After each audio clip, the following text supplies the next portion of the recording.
Okay, so we're starting out today with this 1949 TR5 frame of unknown origin. The goal is to take this frame and transform it into this motorcycle. We're starting with getting it all cleaned up and ready for powder coat. There's some welding that needs to be done. So just a little sanding left, a little clean up, and we'll take it off to powder coat. I've never taken a frame to be powder coated before.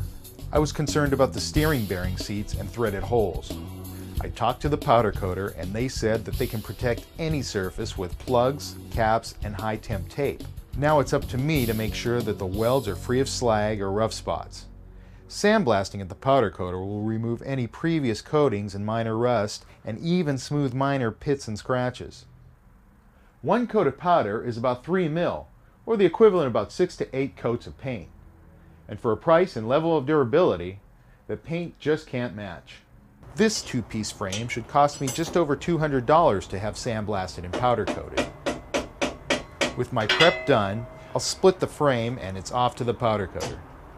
Now let me tell you a little bit more about this motorcycle that I'm building. I'm flipping through this old issue of Classic Bike magazine and I come across this 1949 TR5 purpose-built Trials trophy. And this thing is nice. Owned by Jeff Chandler. I love the early Trials look. Stripped of its electrics, bare aluminum fenders, small tank, give the rider only what he needs to climb steep verticals or cross shallow streams. Now I just happen to be lucky enough to have a 1949 frame just laying around. The one you saw earlier that's now at the powder coat. I'll start with that and then build a 1951 T100 case fitted with a rare square 500 barrel on top of that, just like the one in the magazine. With the frame at the powder coater, it's time to start thinking about the rest of the parts for the bike and where I'll get them. I think I have many of the parts I need already. But how to be certain I have the correct parts? For that, we go to the books. Now, I'm not talking about the kind of books you find at your neighborhood library. These are Triumph factory service manuals and parts manuals, and they're getting rare. Fortunately, you can still find many of these manuals on the internet, as well as electronic versions. There are many other books and resources that will help to identify the correct part for any Triumph project.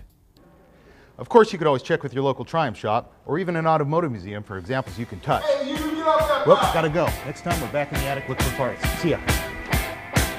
I never felt so much like